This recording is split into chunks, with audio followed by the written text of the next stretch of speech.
Welcome back to Warptorio. In the last episode we used 2 sets of warp module ingredients in combination with the meanwhile fixed productivity exploit to quickly generate 14 warp modules to power up the warp beacon and our brand spanking new 3D printing assembler. Now, to those who feel this entire dozens of hour long run now has been completely invalidated, consider that without the exploit it would have taken about an hour of production or so to get to the exact same point. We would have needed not 2 but 9 sets of warp module ingredients. Consuming the first 8 sets to make the first 11 warp modules to make the assembler exceed 100% productivity bonus. And from that moment on, we could use the 9th set to start printing warp modules for free instead of the 2nd set.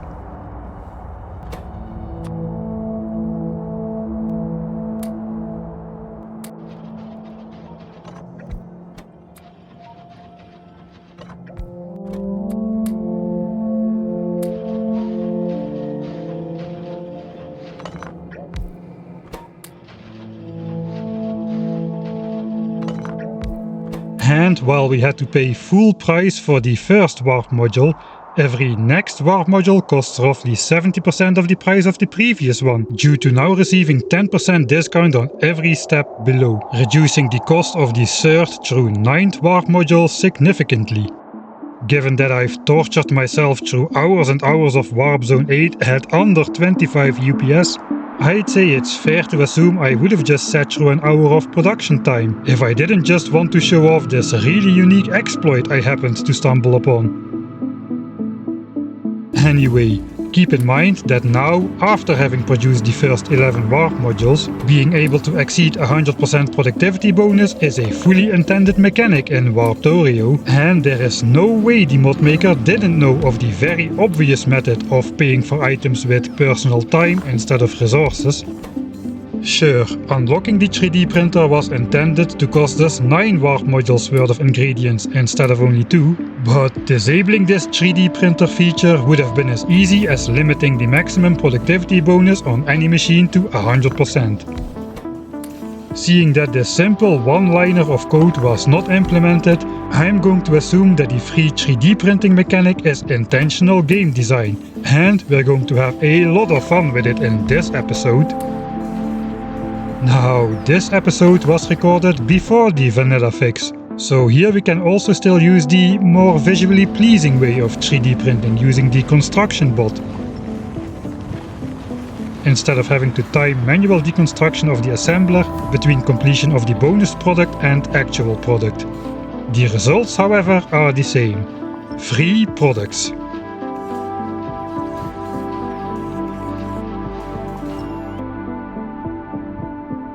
So, now that we have infinite free warp modules, we obviously use the next set of warp modules to automate warp module ingredient production.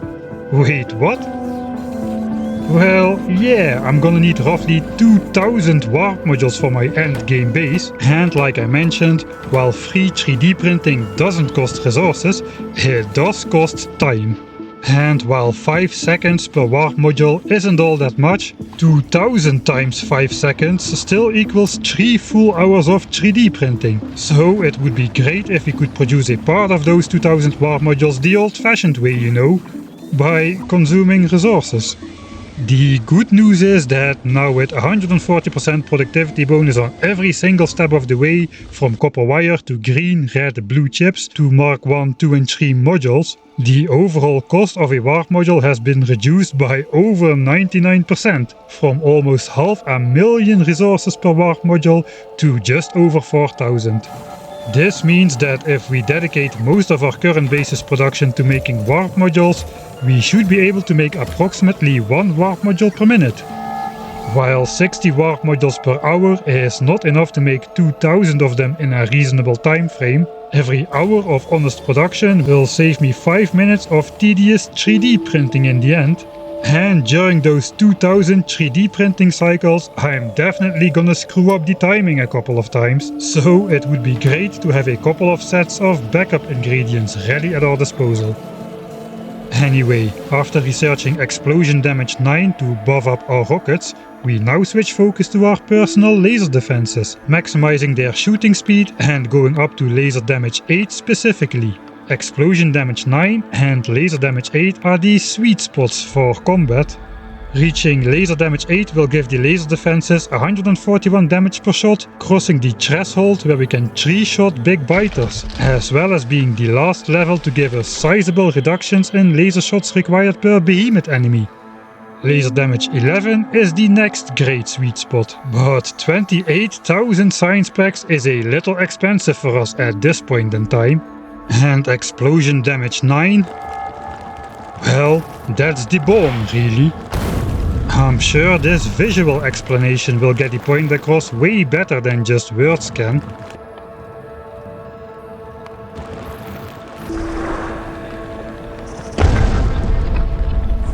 But indeed, we can now one-shot multiple biter bases with just the area of effect blast damage from the explosion, no longer requiring multiple rocket explosions or a direct hit per nest.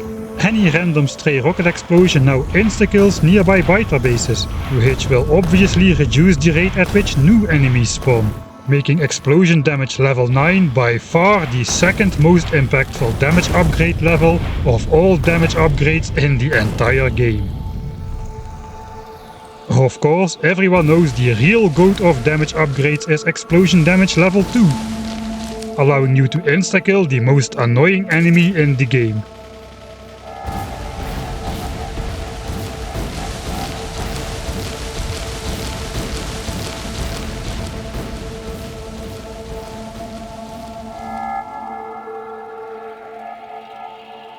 With the mother of all combats coming up soon, and stone being the only resource which is not brought to the factory floor automatically, we put a ludicrous amount of stone chests on the warp factory floor,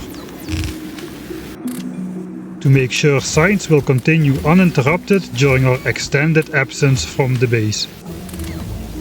And well, apparently Laser Damage 11 is not a little expensive at this point in time, as Playing Mike decides to invest the low price of 28,000 science packs just to be able to kill 3 behemoths for the price of 2. But man, that is a lot of resources which could have been turned into warp modules to save on boring 3D printing time later on.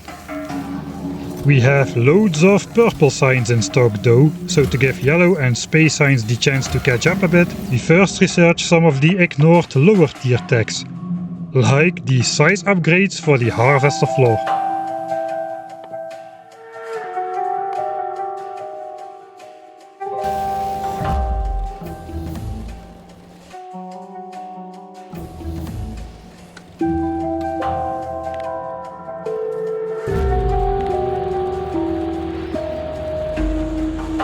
Meanwhile, despite leaving all the biter nests and biter expansions intact, the warp platform's pollution cloud is creeping up dangerously close to our mining outposts already.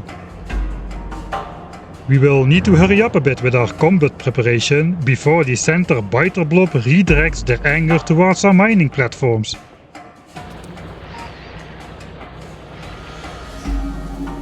But with all endgame technologies which add items to the warp loot chest table completed, it is time to switch on the warp radar again.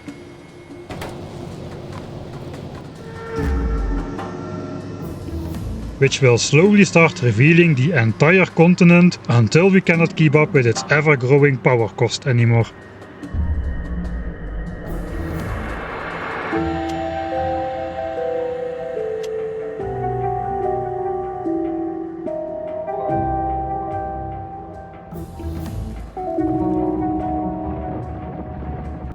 Anyway, I also went around the factory making minor changes to accommodate for our new warp beacon power. Like upgrading the LDS assemblers to account for the new space science requirements, downgrading assemblers which now have become way too fast under the influence of the warp beacon, like green circuits,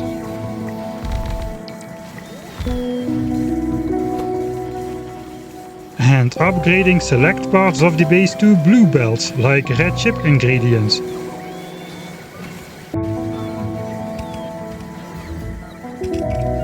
And yada yada yada, let's skip to the interesting parts already.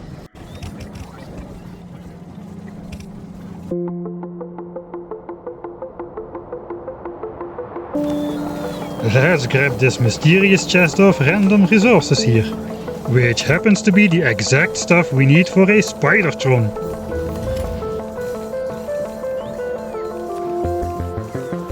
But we are not gonna handcraft a Spidertron. Let's take it to the 3D printer.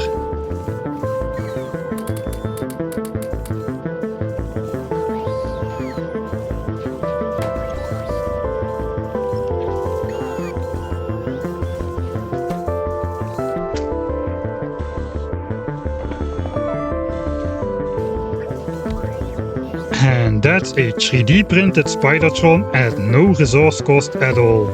Nice. But we don't need one Spidertron. We need 8 Spidertrons. No problemo. And after a brief moment where we have a base producing 20 Spidertrons per minute,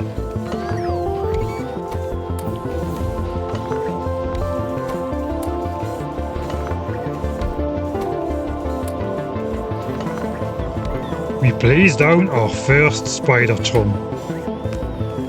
But you know what the funny thing is? We don't even want an army of Spidertrons. What we are really after is the Spidertron's enhanced little brother, the Warp Strider. That is an expensive spider indeed. 8 Spidertrons, 8 Mark II power armors, a whole rocket silo and so on. But as we've come to learn, expensive is a relative term in endgame Warptorio.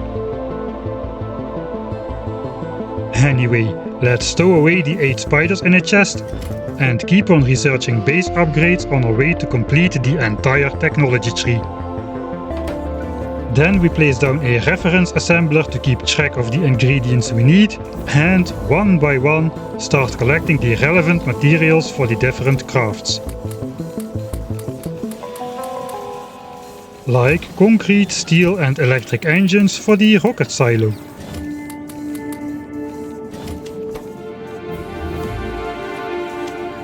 Now that we're at it anyway, let's 3D print one extra rocket silo, as I will need it for my future ultimate endgame Warptorio base.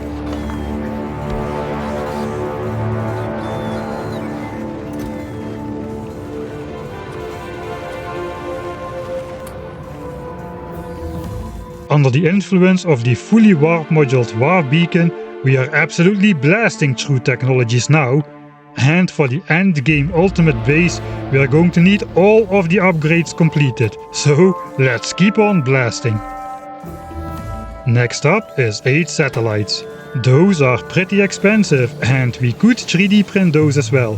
But hey, we've already set up automated satellite production and our time isn't free either. We've been back on our home planet for nearly 4 hours now. And if I remember correct, the moment in time where the black hole biter mass will start slowing down time again is not too far away. No, we can produce those satellites fair and square, while we move on to make the remaining ingredients, like the artillery turrets and the fusion reactors. Note that now we are using the Warptorio exclusive 3D printing method that hasn't been patched, where we manually deconstruct the assembler each time the bonus product completes but before the actual product finishes crafting.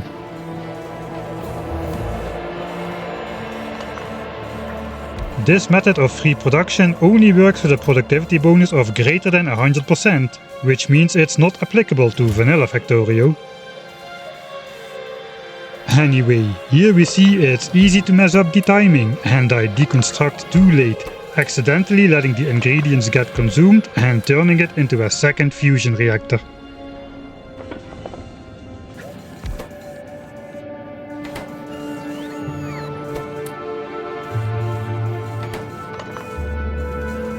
Not a problem resource-wise really, but my I'm gonna make a free Warp Strider OCD takes a massive blow. Anyway, the only thing left to produce is 8 Mark II power armors, which I've saved for last for a reason. You see, the Mark II power armor is not the best armor in Warptorio. Similar to the Warp Spider, there exists a Warp armor, which requires 5 of every other armor type in the game. So, let's pick up my carefully set aside early game armors from the Harvester Floor chest of obsoletes.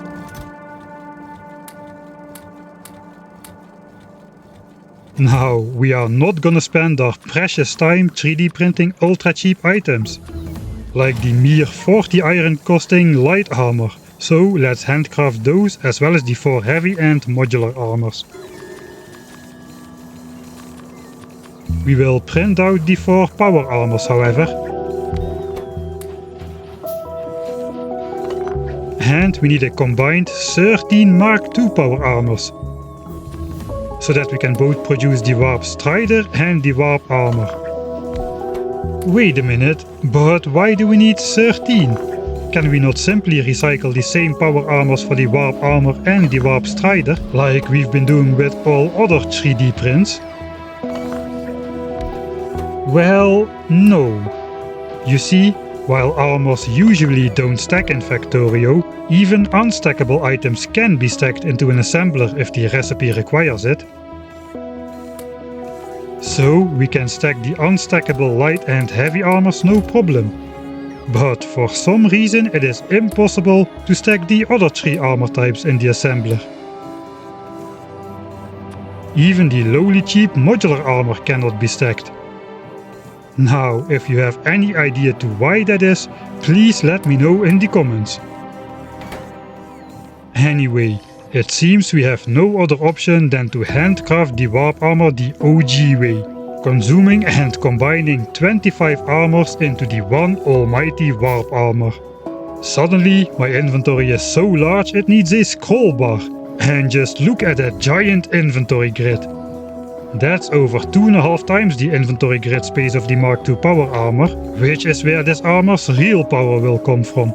And to celebrate this milestone, the Black Hole Biters have officially started lagging the game again in my honor.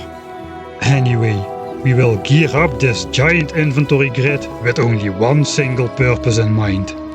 Destruction. Ultimate destruction.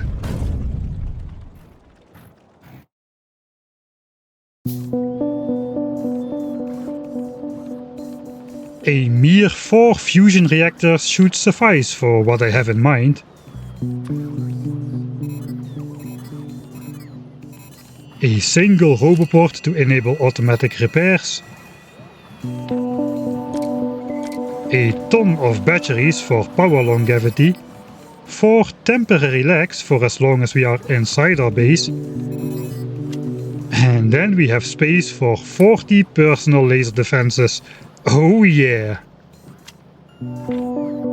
The only problem is we have only 20 laser defenses at the moment, so let's show off the real power of the Warp Module's Warp Beacon in combination with normal automated production. 20 laser defenses need 100 laser turrets, except now they don't. The 10 Warp Modules in the Warp Beacon will basically give us produce 1, get 1 free. So we need only 50 laser turrets, but with 140% productivity on those, we use up a mere 21 set of laser turret ingredients.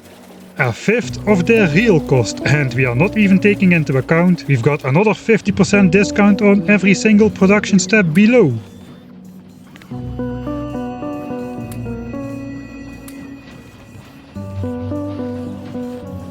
And yes, this is the real, unaltered and fair production speed.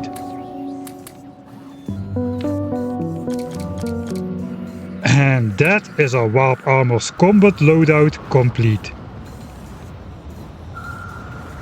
Now back to that Warp Spider.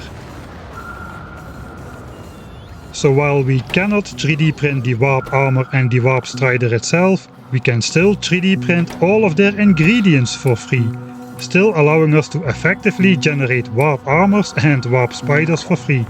just at the cost of a little more time. So, using the same ingredients as before, we quickly print out another 8 Mark II power armors, which completes the final missing ingredients for the Warp Strider.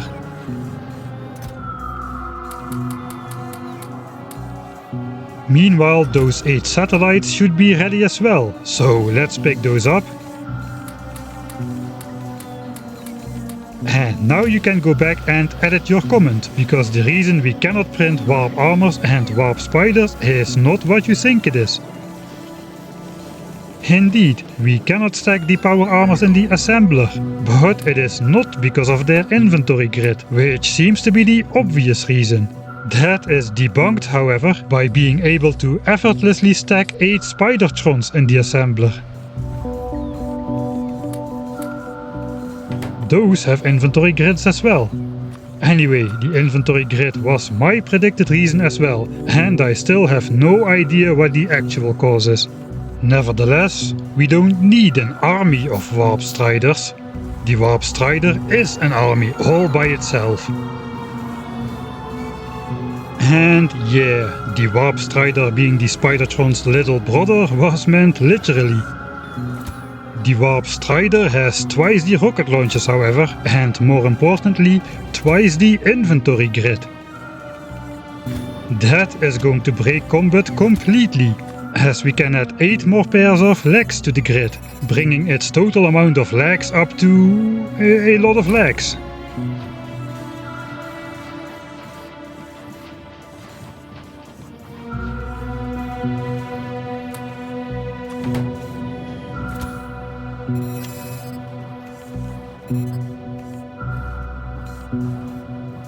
Well then, it is finally time to commence on the battle to end all battles.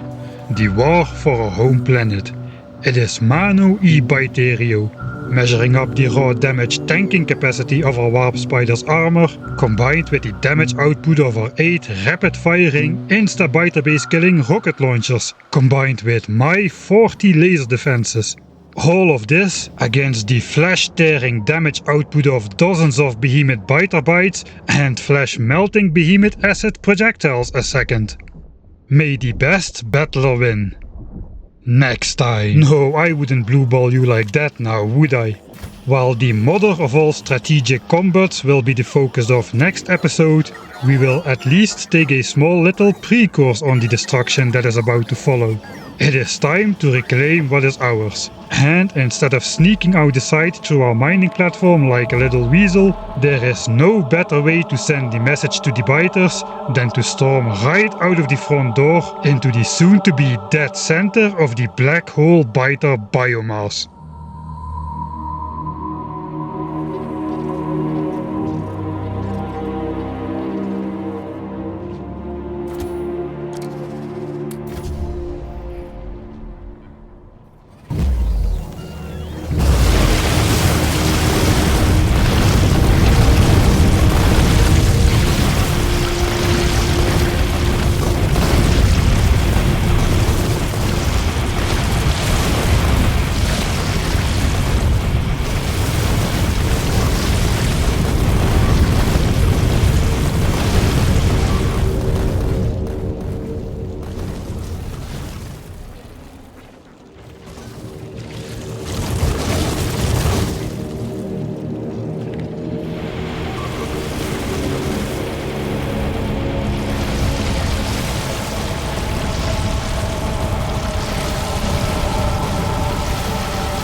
dominance asserted successfully. That is the warp platform reclaimed in the most brutal way possible. But we only just barely managed to do so without getting shred to tears in the process. So, will we be able to take out the extremely large biter bases which, in addition to the biter masses we just faced, feature countless numbers of highly dangerous behemoth worms? And with the pollution absorbing biters disappearing from the center of the map, how are we gonna keep our miners safe from the giant groups of biters attracted by the warp platform's pollution cloud? They will part right through our mining outpost and shred it to pieces.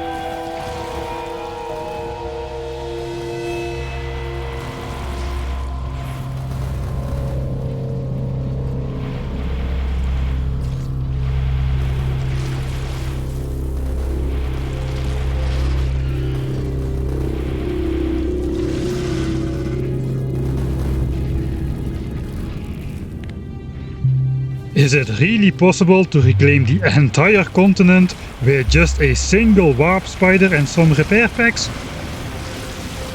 We will have to find out next time.